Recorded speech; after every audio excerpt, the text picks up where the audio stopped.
हाय दोस्तों, welcome to back my channel. मैं ये कहानी का भाग 36वां लेकर आई हूँ। तो हम बिना देरी किए स्टोरी स्टार्ट करती हैं। पीहू जानती थी कि पूरे हॉस्टल को संभालना बहुत हैक्टिक का काम है। उसके साथ उसकी पढ़ाई भी हो जाती थी, इसलिए यह मदद उसके लिए बहुत बड़ी चीज़ थी। वार्डन ने अपनी ऑफिस की बेल बजाई और अगले ही पल कैबिन के अंदर एक लड़का आया जिसने एक ब्लू कलर की शर्ट और ब्लैक कार्गो पैंट्स पहने हुए थे। पीहू ने जैसे ही उसकी तरफ देखा, वो दो पल के लिए अपने पलकें झपकाना ही भूल गई। सामने काली आंखों में वो एक गहरी आंखें देख सकती थी। वो बिल्कुल उन आंखों में डूब चुकी थी कि तभी वार्डन ने उस लड़के की तरफ इशारा करते हुए कहा, इससे मिलो पीहू, ये है ऋषि, मेरी फ्रेंड का बेटा जो तुम्हारी मदद करेगा।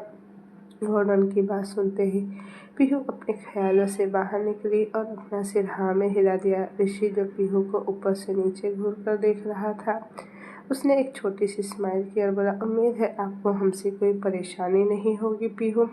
पीहू ने भी अपना सिर हाँ में हिलाया और वहाँ से चली गई। वो जैसे ही अपने कमरे में वापस आई, उसने अपने दिल पर हाथ रख लिया और बोली, ये क्या हुआ था हमको अभी? ऐसा तो पहले कभी नहीं हुआ। ये कहते वक्त भी वो आंखें पीहू के सामने आ रही थी। खट खट खट। पीहू धृति कमरे का गेट नॉक किया और अंदर आते हुए बोले, चलो ऋषि भी आ चुका है। ये सुनते ही पीहू, जो अब तक अपने ख्यालों में खोई हुई थी, उसने झट से अपनी नज़र कृति की तरफ घुमाई जिसकी आंखों में चमक थी। चलो भी, अब क्या सोच रही हो? कृति ने मुस्कुराते हुए कहा, उसने तो सोच लिया था कि ऋषि नहीं आएगा, पर वो आ गया। भले ही उसे ज़्यादा तो नहीं पता था, पर कुछ ऑफ था। वो ज़रूर ये कुछ देख पा रही थी। वो बस पीहू के कुछ बोलने का इंतज़ार कर रही थी। पीहू ने अपने आप को एक नज़र आईने में देखा, फिर अपना चेहरा घूंघट के अंदर ढकते हुए कृति के साथ मंडप के लिए निकल गई। कुछ दूर चलते ही उसकी नज़र मंडप के ऊपर गई, जहाँ पंडित जी के साथ दूल्हा बैठा पूजा कर रहा था। दूल्हे का पूरा चेहरा सेहरे से ढका था। कृति ने पीहू को दूल्हे के पास बिठाया और अक्षराज के पास जाकर खड़ी हो गई। कृति ने अक्षराज की तरफ घूमते हुए कहा, दोनों कितने अच्छे लग रहे हैं ना अक्ष? हमको तो लग रहा था कि ये ऋषि आएगा ही नहीं, पर वो आ गया अपनी शादी में। इतनी लेट कौन करता है यार, वो भी जब शादी अपने प्यार से हो तब। ये कहते हुए वो अक्षराज के एक्सप्रेशन को देखने लगी, जो बिल्कुल इमोशनलेस था। पर उसकी बात सुनते ही अक्षराज ने धीरे से कहा, अब सब अच्छा होगा। अक्षराज के इस अजीब से सब आवाज़ को सुन और उसके एक्सप्रेशन को देख अभी कृति कुछ बोलने ही वाली थी कि अक्षराज ने उसके सामने एक चेयर लाते हुए कहा, अपने सवालों को बाद में पूछना, अब पहले बैठो यहाँ। सुबह से इधर से उधर घूम रही हो बस, चाहे कुछ भी हो। अक्षराज उसकी केयर करना नहीं भूल सकता था। अदिति के चेहरे पर स्माइल आ गई और वो चेयर पर जाकर बैठ गई। कुछ शादी की रस्मों के बाद पंडित जी ने सिंदूर की डिब्बी पास करते हुए कहा, ये लीजिए जजमान, वधू की मांग भरिए। ये सुनते ही पीहू की नज़र उन हाथों पर गई जो सिंदूर की डिब्बी से सिंदूर उठा रहे थे और अगले ही पल उसे अपनी मांग के बीचों बीच एक सुकून महसूस होने लगा। उसकी आंखें अपने आप बंद हो गई। पंडित जी ने दोबारा एक प्लेट बढ़ाकर कहा, ये लीजिए, वधू को अब मंगलसूत्र पहना दीजिए। ये सुनते ही पीहू ने अपनी आंखें खोली और अपने सामने खड़े दूल्हे को देखने लगी और अगले ही पर उसके गले में एक प्यारा सा पवित्र मंगलसूत्र बन चुका था। वो किसी की पत्नी, किसी की जिंदगी का हिस्सा बन चुकी थी। पीहू ने नर्वसली अपने सामने खड़े सभी लोगों को देखा और उसकी आंखों में एक डर आ गया और अगले ही पर उसने दूल्हे के हाथ को कसकर पकड़ लिया। पंडित जी ने एक मंत्र पढ़ते हुए बोले, अब शादी संपन्न हुई, अब से आप दोनों पति पत्नी हुए। अब आप लोग जाकर सबका आशीर्वाद ले सकते हैं। दोनों मिश्रा जी की तरफ बढ़ गए और उनका आशीर्वाद लेने लगे। मिश्रा जी ने एक नज़र अपने सामने खड़े लड़के को देखा जिसकी शक्ल अभी तक उन्होंने देखी नहीं थी। वो दोनों को आशीर्वाद देते हुए बोले, सदा खुश रहो और साथ में रहो। हम तुम्हारे बारे में जानते तो नहीं, लेकिन हमको अपनी बेटी पर पूरा भरोसा है। मिश्रा जी की बात सुन पीहू की आंखों में आंसू आ गए। वो यह झूठ और अंदर छुपा नहीं सकती थी। धीरे धीरे करके दोनों ने सबका आशीर्वाद दिया। शादी को छोड़ी रखा था, इसलिए घर वालों को छोड़कर कोई और वहाँ नहीं आया था। पंडित जी ने अपनी दान दक्षिणा लेकर जा चुके थे। अब थी वो गाड़ी खड़ी जिसका सबको इंतजार था। अब मिलवा भी दो पीहू बेटा, सब इंतजार कर रहे हैं ऋषि से मिलने के लिए। दादी ने पीहू को देखते हुए कहा।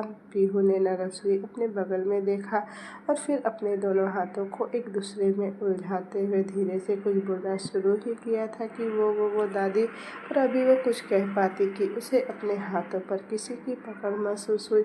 उसने अपने साइड में देखा जो अपना सिर ना में हिला रहा था। अभी पीहू कुछ समझ पाती कि दूल्हे ने अपना सेहरा उतार दिया। चिराग, सबके चेहरे शौक से भर चुके थे। सब चिराग को ऋषि की जगह खड़ा देख कुछ भी समझ नहीं पा रहे थे, पर वही पीहू अपनी नज़रें नीचे गड़ाए खड़ी थी, मानो उसे सबसे पहले ये मालूम हो कि उसकी शादी ऋषि से नहीं बल्कि चिराग से हो रही थी। पर अब सवाल ये था कि अगर उसे पता था तो उसने रोका क्यों नहीं चिराग को ये सब करने से। इस बार प्रकाश ठाकुर चिल्लाते हुए बोले। उनकी आंखों में गुस्सा नजर आ रहा था।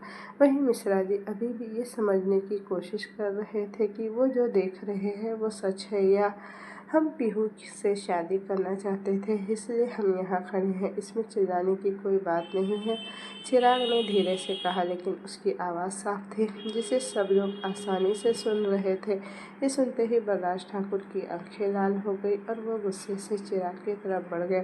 अभी वो उसके पास पहुंच भी पाते कि अक्षराज बीच में आते हुए बोला। चिराग ने हमको बताया था और हमको इस बारे में सब कुछ पता था। ये सुनते ही सब लोग अक्षराज की तरफ देखने लगे। कृति भी एकटक उसे ही देखने लगी, मानो अब जो उसने सुना उसे पहले से ही पता हो। हाँ, अभी कुछ देर पहले ही अक्षराज ने उसे यह बात बताई थी कि पीहू के पीछे और कोई नहीं बल्कि चिराग है। सबने अक्षराज को देखा और फिर सबकी नज़रें कृति की तरफ चली गई, जो खुद भी अपनी नज़रें नीचे करके खड़ी थी। साथ ही राबिया और अभिनय भी उसके साथ खड़े थे, जिन्हें साथ देख कोई भी समझ सकता था कि सब एक दूसरे से मिले हुए थे। किसी को कुछ भी समझ नहीं आ रहा था कि सबने मिलकर यह क्यों किया। अक्षराज, तुम इसकी बचकानी और गिरी हुई हरकत का समर्थन कर रहे हो, प्रकाश ठाकुर गुस्से से बोले। ये सुनते ही चिराग की आंखें गुस्से से लाल हो गई, लेकिन उसने कुछ कहा नहीं। वो बिल्कुल भी अभी अपने गुस्से में आकर कुछ गलत नहीं करना चाहता था। ये कोई गिरी हुई हरकत नहीं है, वो चाहता था, इसलिए उसने शादी की। अक्षराज ने जैसे ही ये कहा उसे सबकी तेज चिल्लाने की आवाज़ आई। पीहू, जो चिराग की बाहों में झूल गई थी, सब उसके पास आ चुके थे। चिराग ने उसे जल्दी से अपनी बाहों में उठाया और उसे लेकर अपने कमरे की ओर बढ़ गया। सब लोग उसके पीछे पीछे जाने लगे। अभिनय ने जल्दी से डॉक्टर को कॉल किया और उन्हें ठाकुर हवेली आने को कहा। कुछ देर बाद पीहू ने अपनी आंखें खोली। उसकी नज़र सीलिंग के ऊपर गई, जो कि उसके कमरे की तो नहीं लग रही थी। अगले ही पल उसने अपने चारों तरफ देखा और तभी उसकी नज़र सामने लगे आईने के ऊपर गई और वो एक पल के लिए अपनी जगह पर जम गई। उसकी शादी हो चुकी थी, अब वो किसी की पत्नी बन चुकी थी। उसका दिल जोर से धड़कने लगा। जैसे ही उसे याद आया, वो कैसे बीच में बेहोश हो गई। जब सब लोग चिराग को गलत समझ रहे थे, अरे वो तो कभी गलत हो ही नहीं सकता। उसने उसकी मदद की थी वहाँ जहाँ किसी से भी मदद नहीं मांग सकती थी। वो उसने अपनी पूरी ज़िंदगी बिना कुछ सोचे समझे बर्बाद कर दी, और जब वो अपने फैमिली वालों की नज़र में गलत बन चुकी है, नहीं नहीं, वो इतनी भी सेल्फिश नहीं हो सकती।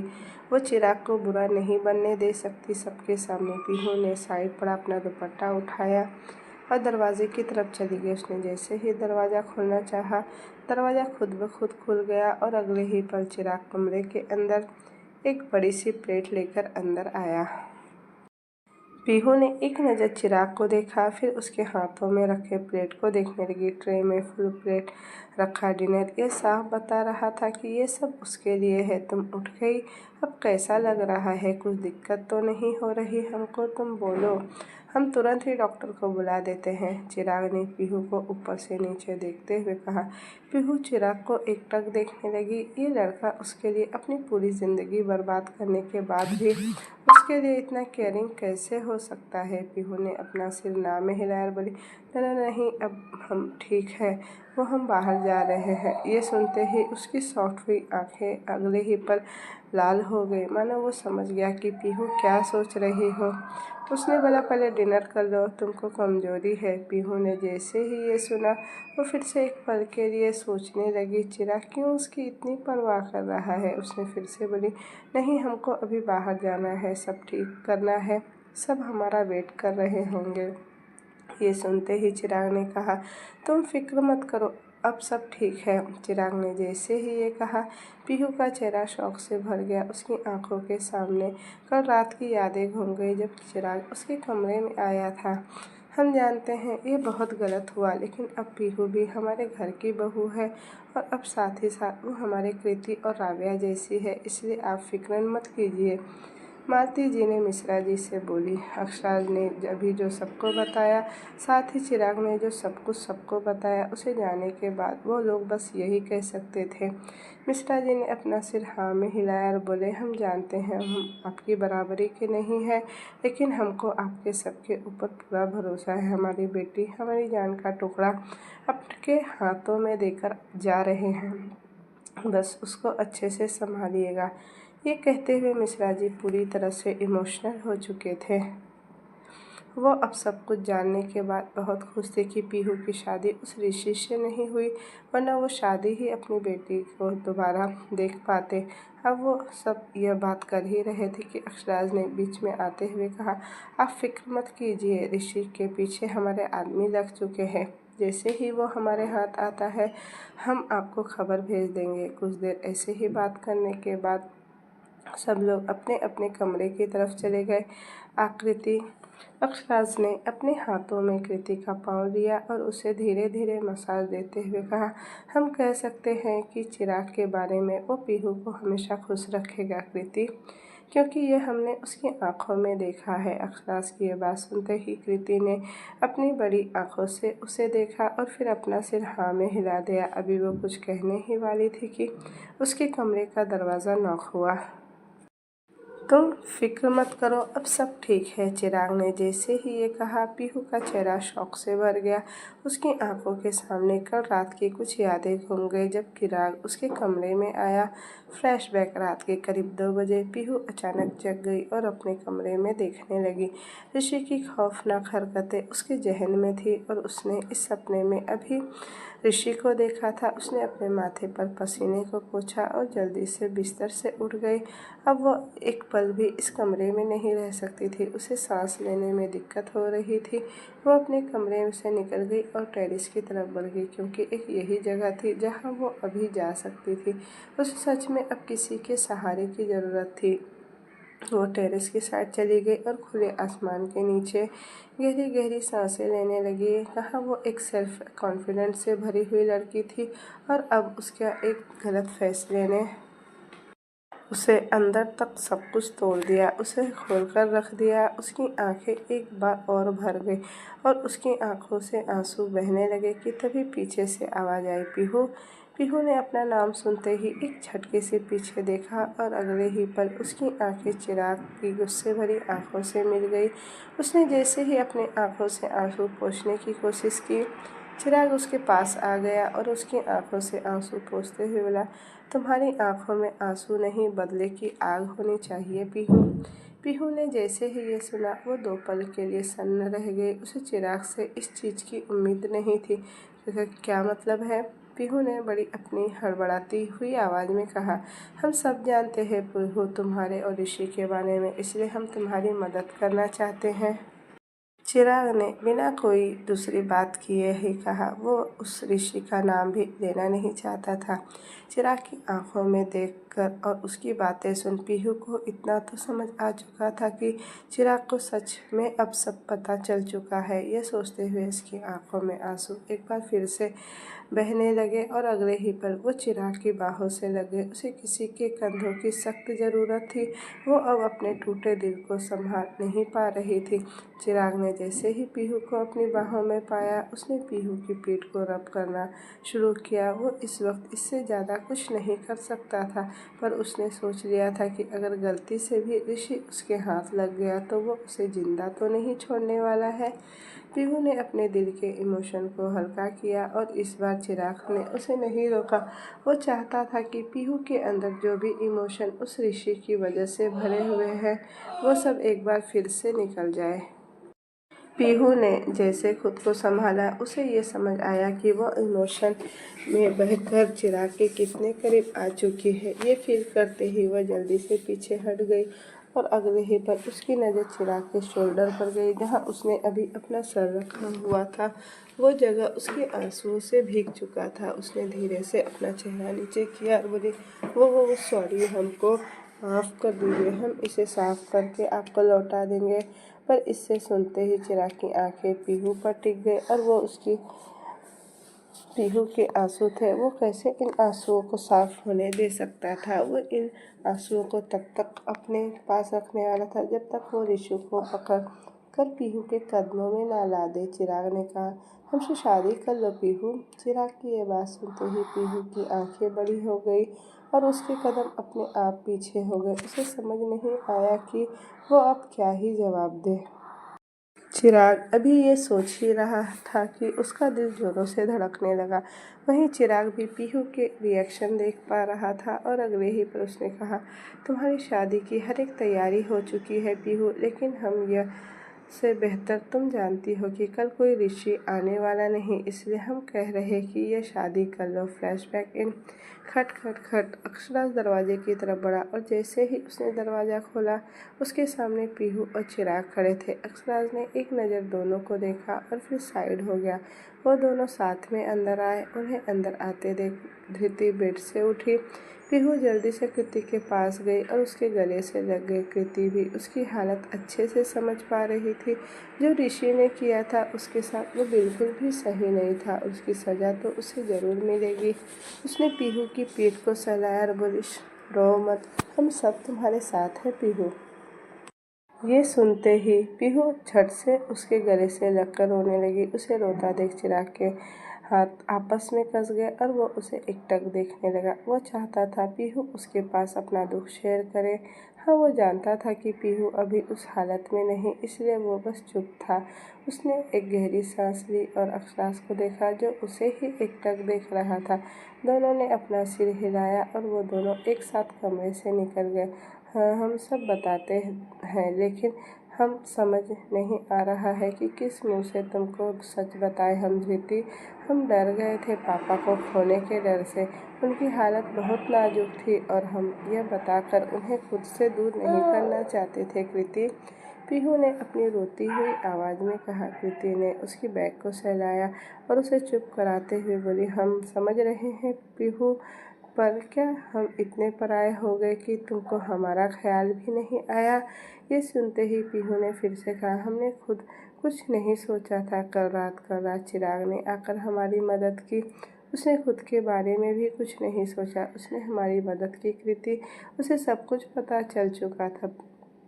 पीहू अब कुछ बोल नहीं पा रही थी, लेकिन कृति इतना समझ गई थी कि चिराग ने पीहू की मदद की और यही बात तो अक्षराज ने भी उसे आकर कही थी। चिराग ने सारा प्लान बनाकर अक्षराज और अभिनय के सामने रखा था। ऑफकोर्स वो ऐसे किसी भी चीज़ को बिना दोनों को बताए तो नहीं करने वाला था।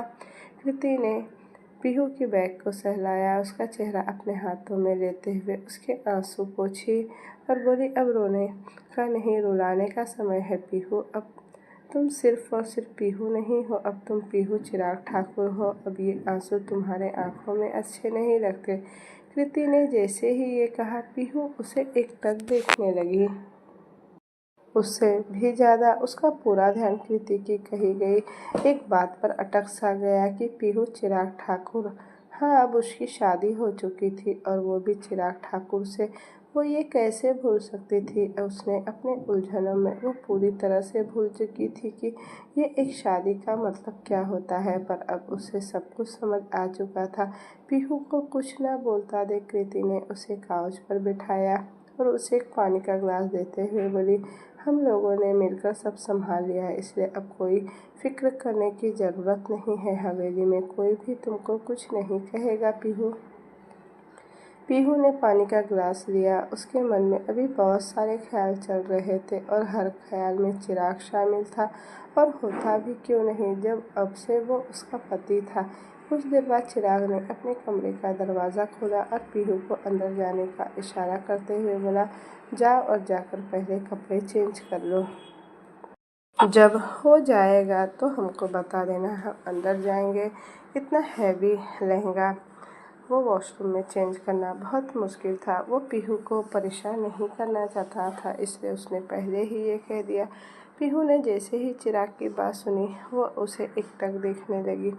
और देखती भी क्यों नहीं, एक जिसने उसने प्यार किया था वो उसकी बॉडी के साथ खेलकर चला गया, और एक ये चिराग है, बस उसे कंफर्टेबल फील हो इसलिए अपने कमरे से बाहर निकलने को भी तैयार है। पीहू ने अपने ख्यालों को साइड किया और अपना सिर हाँ में हिलाते हुए कमरे के अंदर चली गई। राबिया अपने कॉलेज का असाइनमेंट कर रही थी कि अभिनय उसके पास आकर बैठ गया और अपना सर उसकी गोद में रख लिया। ये देखते ही राबिया ने अभिनय के बालों को सहलाया। अभिनय कुछ कहता था कि राबिया की फ़ोन पर एक नोटिफिकेशन आई। उसने साइड से राबिया का फ़ोन उठाया और अगले ही पल उसकी नज़र एक मैसेज के ऊपर गई और उसकी आंख एक पल के लिए डार्क हो गई। अभिनय ने जल्दी से फ़ोन को साइड रखा और फिर से अपना चेहरा राबिया की गोद में घुसा लिया। उसे अपनी राबिया के ऊपर पूरा भरोसा था, खुद से ज़्यादा भरोसा था, लेकिन उसकी नज़र से दूर राबिया ने यह नोटिस कर लिया और अगले ही पल उसने अपना फ़ोन उठाया और उसकी नज़र राहुल के मैसेज पर गई, जो उसे कल एक ग्रुप पार्टी के लिए इनवाइट कर रहा था। ये देखते ही राबिया ने अभिनय के बालों को फिर से सहलाया और अनजान बनते हुए बोली, कल हमारी क्लासेस के बाद एक ग्रुप मीटिंग है, तो क्या हम जा सकते हैं? उसकी बात सुनते ही अभिनय ने अपना चेहरा ऊपर करते हुए उसे देखा। फिर उसके चेहरे पर एक नॉटी एक्सप्रेशन आ गया। वो अपने होठों को उसके ऊपर पिक करते हुए बोला, तो हमें क्या मिलेगा इसके लिए? उसका ये सवाल सुनते ही राबिया का मुंह खुला का खुला रह गया और वो अपनी आंखें छोटी करते हुए बोली, आपको नहीं लगता कि आप कुछ ज़्यादा ही मांग रहे हैं? पर अभी उसने ये कहा ही था कि अभिनय ने अगले ही पल राबिया को अपने ऊपर खींच लिया। उसके बालों को कान के पीछे टक करते हुए बोला, जब सामने तुम हो तो हम कम की डिमांड कैसे कर सकते हैं? ये कहते हुए उसके हाथ राबिया की बैग पर फिसलने लगे। राबिया को अपनी पूरी बॉडी में एक सेंसेशन फील होने लगी और उसका दिल जोरों से धड़कने लगा। चाहे कितना भी वो अभिनय को क्यों न फील कर पा ले, पर हर बार उसके पास आने से उसका दिल जोरों से धड़कने लगता है और ऐसा बेचैन हो जाता है कि वो अभी उसका दिल बाहर ही निकल जाएगा। उसने अपनी सांसों को कंट्रोल किया और अभिनय के सीने पर हाथ रखा। राबिया के ठंडे हाथों को जैसे ही अभिनय ने अपने सीने पर महसूस किया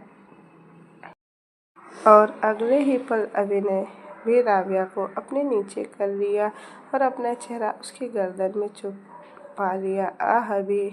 अभी राबिया कुछ बोल ही रही थी कि अभिनय बोला, ऐसे लोगी हमारा नाम तो हम अपने बस में कैसे रहेंगे रब? राबिया समझने लगी कि अभिनय क्या चाह रहा है और उसने धीरे से कहा, आपको अपने बस में रहने की ज़रूरत नहीं है अभी। उसने जैसे ही ये कहा, अभिनय ने अपना चेहरा उसके गर्दन से निकाला और उसका चेहरा देखने लगा, जो इस बात की गवाही दे रहा था कि उसे आगे क्या करना है।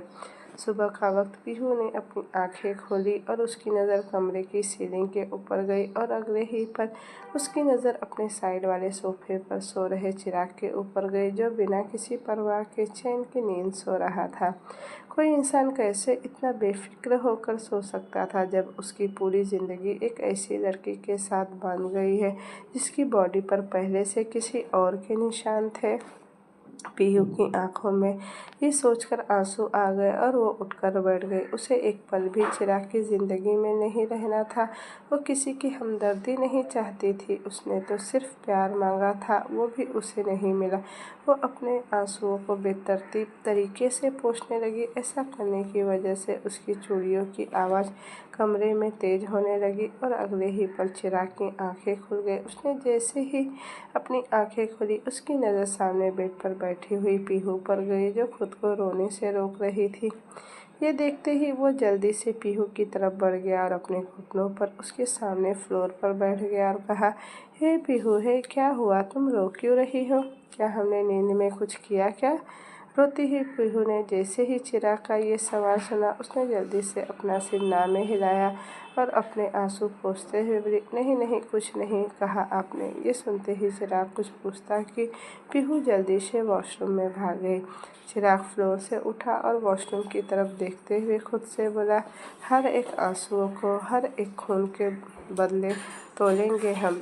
और ये कहते हुए वो अपने कपड़े लेकर गेस्ट रूम की तरफ बढ़ गया। वो पीहू को इस कमरे में अनकंफर्टेबल नहीं फील कराना चाहता था।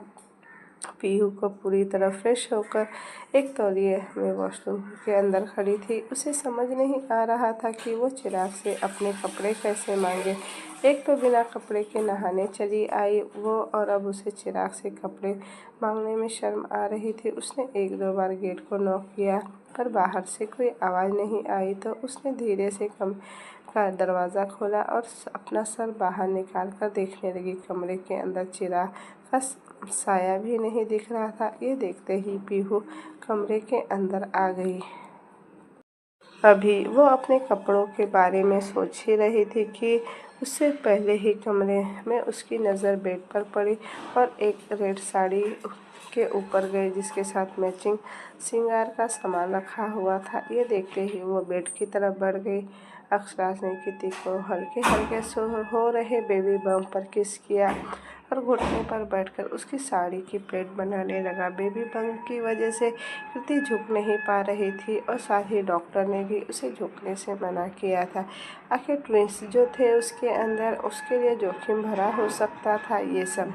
अक्षराज, आप इन्हें किस करने के बाद हमको किस करना भूल ही जाते हैं।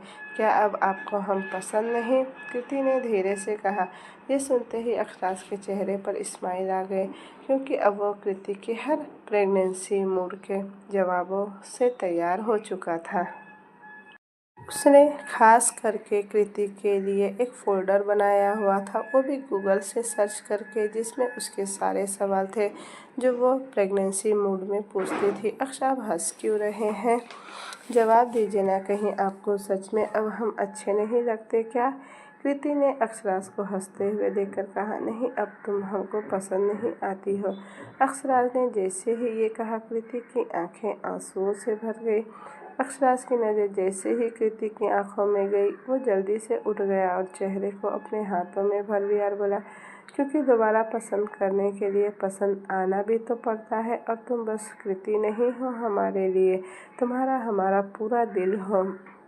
तुम्हारे होने से अक्षराज ठाकुर है, तो अक्षराज ठाकुर कैसे खुद के दिल को नापसंद कर सकता है? अक्षराज की पूरी बात सुनते ही कृति उसके गले से लग गई और अपना चेहरा उसके सीने में छुपाते हुए बोली, आपने हमको डरा ही दिया था अक्ष, हम बिल्कुल भी आपसे बात नहीं करेंगे। कृति की ये बात सुनते ही अक्षराज की आंखें बड़ी हो गई, जिसकी आंखें कृति का चेहरा देखे बिना नहीं खुलता था। वो उससे बात किए बिना आखिर जिएगा कैसे? वो उसकी पूरी दुनिया है। नहीं, वो ऐसा किसी भी सज़ा को कबूल नहीं कर सकता। उन्होंने जल्दी से कृति का चेहरा फिर से अपने हाथों में लेते हुए कहा, ऐसा तो मत करो ना बीबी, ज़रा हमारा भी तो ख्याल करो। उसकी ये बात सुनते ही कृति ने एक फ्लाइंग किस की और बोली, देखते हैं अक्षराज ठाकुर अपनी बीवी को मना पाते हैं कि नहीं। कृति की ये बात सुनते ही अक्षराज ने उसकी कमर को पकड़ लिया और बोला, और अगर अक्षराज ठाकुर ने मना लिया तो? अगर आपने हमको आज रात 12 बजे से पहले मना लिया तो जो आप बोलेंगे वो आपकी नज़रों के सामने होगा। कृति ने अपनी एक स्वीट सी स्माइल दे दी। कृति की बात सुनकर अक्षराज ने कृति को धीरे से अपनी पकड़ से आज़ाद किया और कहा, ठीक है बीवी, तो अपना तोहफा तैयार रखना, क्योंकि आज पहली बार अक्षराज ठाकुर अपनी बीवी से सामने जीतेगा। और इतना कहकर अक्षराज ने अपनी एक आई विंक कर दी। चिराग जैसे ही थोड़ी देर बाद अपने कमरे में फ्रेशअप होकर आया, उसकी नज़र आईने के सामने बैठी पीहू पर गई, जो रेडी तो हो चुकी थी लेकिन शायद अपने किसी ख्यालों में खोई हुई थी। चिराग ने खांसते हुए पीहू का ध्यान अपनी तरफ किया और और हुआ भी वैसा। चिराग की आवाज़ सुन पीहू ने अपनी नज़रें उठाकर मिरर से देखा और अगले ही पल उसकी नज़र चिराग से मिल गई और दोनों ही एक दूसरे की आंखों में डूब गए। इतनी खामोशी के बीच भी उसकी आंखें आपस में बातें कर रही थी, वो बातें जो शायद दोनों ही एक दूसरे से नहीं कर सकते थे। जहाँ पीहू की आंखों में बस एक सवाल था, क्यों, तो वहीं चिराग की आंखों में बस एक जवाब था, तुम्हारे लिए। नीचे चले, चिराग ने अपने बालों को सहलाते हुए कहा। ये सुनते ही पीहू अपनी जगह से खड़ी हो गई और चिराग की तरफ आते हुए बोली, क्या हमारा जाना सही होगा? क्यों नहीं, तुम ठाकुर हवेली की छोटी बहू हो और उससे भी पहले चिराग ठाकुर की पत्नी हो। तुम्हारा पूरा हक बनता है इस हवेली पर भी और हम पर भी। चिराग ने पीहू की आंखों में देखते हुए कहा। उसके हर एक लाइन में एक अलग ही जुनून नज़र आ रहा था, जिसका सामना पीहू ने आज तक कभी नहीं किया था। जैसे ही उसने चिराग के हर एक शब्द का मतलब निकाला, अभी वो कुछ समझ पाती कि चिराग ने अपना हाथ उसके सामने किया और बोला, हाथ थामा है, मांग भरी है सबके सामने, तुम हमारे ऊपर सारा हक जमा सकती हो पीहू। यह सुनते ही पीहू सुन्न सी रह गई और होती भी क्यों नहीं। क्या था ये शख्स, बिना कुछ मांगे खुद दे दिया बहुत कुछ। आखिर कौन ही करता है आजकल की बेमतलब सी दुनिया में ऐसा? कौन करेगा अपनी पूरी ज़िंदगी उस जैसी लड़की के लिए जिसे समाज बस एक नाम से बुलाती है, और वो है कैरेक्टरलेस। भले ही उसने उसकी गलती न हो, लेकिन पीहू ने अपने इमोशन को कंट्रोल किया और अपने हाथ धीरे से आगे बढ़ाते हुए चिराग के हाथों में रख दिया। चिराग को जैसे ही पीहू के हाथों को अपने हाथों में महसूस किया, वो समझ गया कि पीहू अंदर से डरी हुई है और इस साथ साथ उसका हाथ भी कांप रहा है। उसने अपने दूसरा हाथ लिया और पीहू के हाथ के ऊपर रखा और उसे सहलाते हुए बोला, एक बार हम पर भरोसा करके देखो पीहू, जिंदगी भर टूटने नहीं देंगे तुम्हें। और इतना कहते ही वो पीहू का हाथ अपने हाथ में लेते हुए नीचे की ओर बढ़ गया। हॉल में सब लोग डाइनिंग टेबल पर बैठे हुए थे, तभी सबकी नज़र सामने से आ रहे पीहू और चिराग के ऊपर गई। कल की वजह से सब थोड़े नाराज़ थे, पर पीहू से नहीं बल्कि चिराग से। क्या वो इतने भी काबिल नहीं थे कि वो उन्हें ये बात बता सकता था? और अगर यह सब पहले उन्हें पता होता तो शायद आज सब कुछ ठीक होता। जैसे जैसे वो दोनों डाइनिंग टेबल की ओर बढ़ते जा रहे थे, पीहू का हाथ चिराग के हाथों में और कसता जा रहा था। उसे सच में बहुत डर लग रहा था। वो शायद अपने जीवन में पहली बार चिराग भी यही बखूबी समझ रहा था। उसने भी पीहू के हाथों को और कसकर थाम लिया। वो दोनों जैसे ही डाइनिंग टेबल के पास आए, चिराग ने पीहू को कुछ इशारा किया। अगले ही पल पीहू एक एक करके सब बड़ों का आशीर्वाद लेने लगे। ये देखते ही सबके चेहरे पर स्माइल आ गई और सबने उसे बारी बारी दिल से आशीर्वाद भी दे दिया। चिराग जानता था भले ही उसकी फैमिली उसे गलत समझे, लेकिन वो लोग कभी पीहू को गलत नहीं कहेंगे, और उसे इस बात का गुमान भी था। उसे खुद में मुस्कुराता देख मालती जी बोली, तुम्हारे संस्कार कहाँ है चिराग ठाकुर? ऐसे ही खड़े रहोगे कि आकर आशीर्वाद भी लोगे? दादी की ये बात सुनते ही सबके चेहरे पर हंसी आ गई और सब लोग हंसने लगे।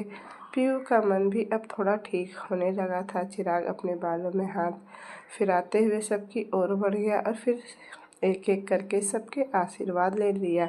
साथ ही वो जाकर अपनी चेयर पर बैठ गया। अभी वो जैसे ही पीहू को बुलाने वाला था अपने साथ बैठने के लिए, मालती जी बोली, जाओ पीहू, अपनी रस्म पूरी करो और सबके लिए कुछ मीठा बना कर ले आओ।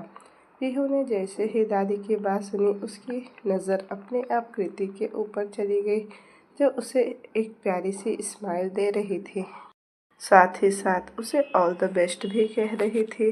पीहू ने अपना सर हाँ में हिलाया और किचन की ओर बढ़ गई।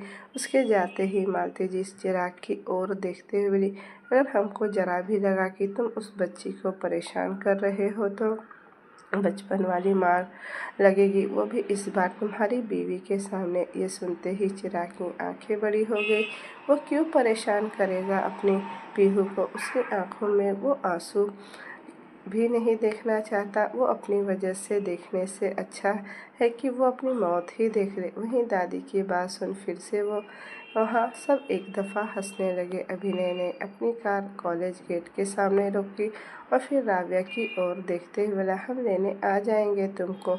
ये सुनते ही राव्या ने अपना सिर हाँ में हिलाया और जाने के लिए आगे बढ़ी ही थी कि तभी अभिनय ने उसका हाथ पकड़ लिया और बोला, कुछ भूल रही हो रब। राबिया ने अपना चेहरा इशारे में इधर उधर घुमाया, फिर कहा, कुछ तो नहीं भूल रहे हम। अब हमें जाने दीजिए अभी।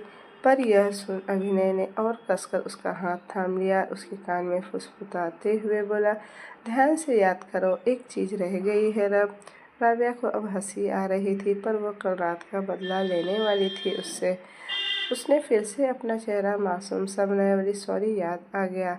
इतना कहते ही उसने अपना हाथ कार के ड्रॉर में डाल दिया और एक चॉकलेट का बॉक्स निकालते हुए बोली, थैंक यू फॉर दिस पतिदेव। राव्या के हाथों में चॉकलेट का बॉक्स देखते ही अभिनय ने उसका हाथ छोड़ दिया और अपना मुंह फुलाते हुए अपना सीट पर बैक हो गया। अभिनय का बच्चों सा मुंह देखकर राव्या को हंसी आ रही थी कि तभी उसके क्लास की बेल बज गई और ये सुनते ही वो जल्दी से अभिनय के ऊपर झुकी और उसके होठों पर एक लाइट किस करते हुए बोली, आगे की बची हुई कॉलेज के बाद देती हूँ। और फिर जल्दी से वो वहाँ से भाग गई। ये महसूस करते ही अभिनय के चेहरे पर एक प्यारी सी ब्लश छा गई। रात का वक्त कृति ने अपने प्यारे से बेबी बंक को देखा, फिर वॉल क्लॉक को जिस पर अभी 12 के लिए 1 घंटा बजा बाकी था और अक्षराज की अभी भी कोई खबर नहीं थी। ये देखते ही वो खुद से बोली, अक्ष कहीं हमको भूल तो नहीं गए ना। नहीं, वो ऐसे नहीं भूल सकते, उनको हमको मनाना ही पड़ेगा।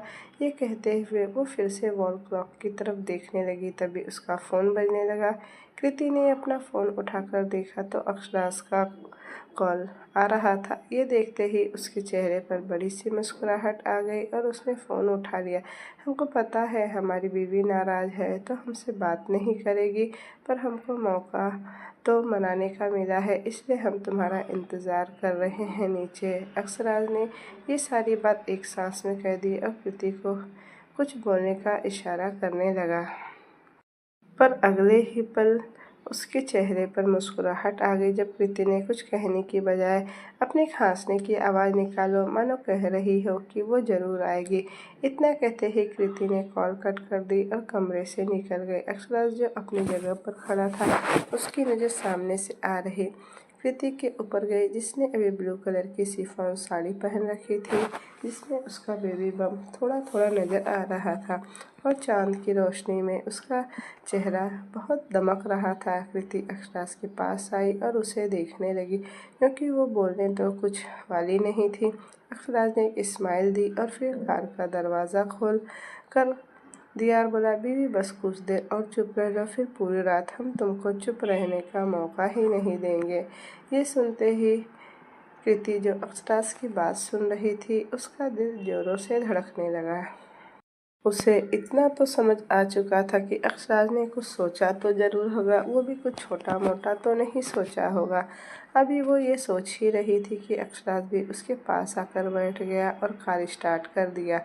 बेगूसराय की रात की सड़कों को देख कृति का दिल बार बार बात उसे अक्षराज से ये पूछने को कह रहा था कि वो लोग कहाँ जा रहे हैं इस वक्त, लेकिन वो पूछ नहीं सकती थी। और शायद ये बात अक्षराज भी अच्छे से समझ चुका था कि वो भी कुछ नहीं बोल रहा था। कुछ पल के बाद ड्राइविंग अक्षराज ने एक बड़े से गेट के अंदर होते हुए अपनी गाड़ी रोक दी। कृति ने जैसे ही गाड़ी रुकने की आवाज़ सुनी और अपनी नज़रें उठाकर सामने देखा तो उसकी आंखें बड़ी हो गई, उसका चेहरा लाल हो गया। अक्षराज उसे फार्म हाउस लाया था, जहाँ से दोनों की ढेर सारी खूबसूरत यादें जुड़ी थी। अक्षराज कृति के करीब जाते हुए बोला, बीवी, ये जगह याद है? अक्षराज ने जैसे ही ये कहा, धृति ने उसे एक झटके से देखा और अगले ही पल बिना कुछ बोले कार से उतर गई। अगर वह गुस्सा नहीं होती तो बहुत कुछ बोलती, लेकिन अभी वो फार्म हाउस की तरफ बढ़ने लगी। अक्षराज भी उसके पीछे पीछे जाने लगा। उसने पहले ही फार्म हाउस खाली करवा दिया। आखिर उसे अपनी बीवी को जो मनाना था, वो भी पहली बार वो स्पेशल कैसे नहीं बनाता। इस पल को वो दोनों फार्म हाउस के अंदर आ चुके थे कि तभी अक्षराज अक्षराज धृति के करीब आते हुए बोला, कमरे में जाना है बीवी। ये सुनते ही कृति उसे देखने लगी कि तभी अक्षराज ने ऊपर कमरे की तरफ इशारा किया, जिसे देख कृति बिना कुछ बोले धीरे धीरे कर ऊपर की ओर बढ़ने लगी। अक्षराज भी उसके पीछे आने लगा। वैसे तो कृति को ठाकुर हवेली में भी मना सकता था, लेकिन यहाँ सिर्फ वो अपने तोहफे के लिए आया था जो कि उसे आज मिलने वाला था। वो दोनों ही अपने कमरे की तरफ पहुंच चुके थे। कमरे को देखते ही कृति की सारी यादें एक बार फिर से ताज़ा हो चुकी थी। उसका दिल अक्षरा से लिपटने का कर रहा था। सिर्फ वही जानती थी कि उसने खुद को आज कैसे रोका हुआ है कि तभी अक्षराज ने उसके कंधे पर धीमे से टैप किया। वो जैसे ही पीछे घूमी, उसकी नज़र अपने घुटने पर बैठे हुए अक्षराज के ऊपर गई। अभी वो कुछ पाती कि अक्षराज ने अपनी जेब से एक बॉक्स निकाला और उसे ओपन करते हुए उसके सामने कर दिया। ये एक रिंग बॉक्स था। उसके अंदर एक ब्लू हार्ट डायमंड की रिंग थी। ये देखते ही कृति कभी रिंग को देखती तो कभी अक्षराज को देखती। वो बारी बारी कर देखने लगी। हाँ, माना उसकी ज़िंदगी में अक्षराज से खूबसूरत एहसास कुछ भी नहीं था, पर अक्षराज की हर एक पसंद आने वाली चीज़ भी उतनी ही खूबसूरत होती है, तो वो कैसे अपनी नज़रें उसके ऊपर से हटाए। हमारी सगाई तो नहीं हुई थी, इसलिए हम तुम्हारे लिए ये रिंग लेके आए हैं, अक्षराज ने कृति की आंखों में देखते हुए कहा। सच में उनको तो ये भी नहीं पता था कि उनकी शादी एक दूसरे से होने वाली है, तो वो रिंग के बारे में कैसे ही सोच सकती थी। पर आज अक्षराज ने रिंग देकर ये कमी भी पूरी कर दी थी। तो क्या धृति अक्षराज ठाकुर अपने पति अक्षराज ठाकुर से सगाई करना चाहती है? अक्षराज ने कृति की बुरी आंखों में एक टक देखते हुए कहा। कृति ने अपना सर हाँ में हिलाया और जल्दी से अपना हाथ आगे कर दिया। वो कैसे अपने सामने बैठे इतने कीमती शख्स को इंतज़ार करवा सकती थी? वो उसकी मोहब्बत था, वो कैसे उससे और ज़्यादा नाराज़ रह सकती थी? अक्षराज ने रिंग को कृति की उंगलियों में स्लाइड किया, फिर उसके हाथों पर किस भी कर दिया। साथ ही साथ वो वापस से खड़ा हुआ कृति को अपनी बाहों में लेते हुए गले से लगा लिया। कृति भी प्यार से उसकी बाहों में समा गई, और कैसे नहीं समाती, वो न जाने कब से वो इस घड़ी का इंतज़ार कर रही थी। तो दोस्तों, ये कहानी अब यहीं तक रहने देती हूँ। इसका नेक्स्ट पार्ट जल्दी ही लेकर आऊँगी, तो मुझे कमेंट करके बताइएगा कि आपको स्टोरी कैसी लगी। अगर आपको स्टोरी अच्छी लगी और आपको इसी तरह की स्टोरी चाहिए तो मेरे चैनल को लाइक शेयर सब्सक्राइब ज़रूर कीजिएगा। Thank you for watching. Bye bye.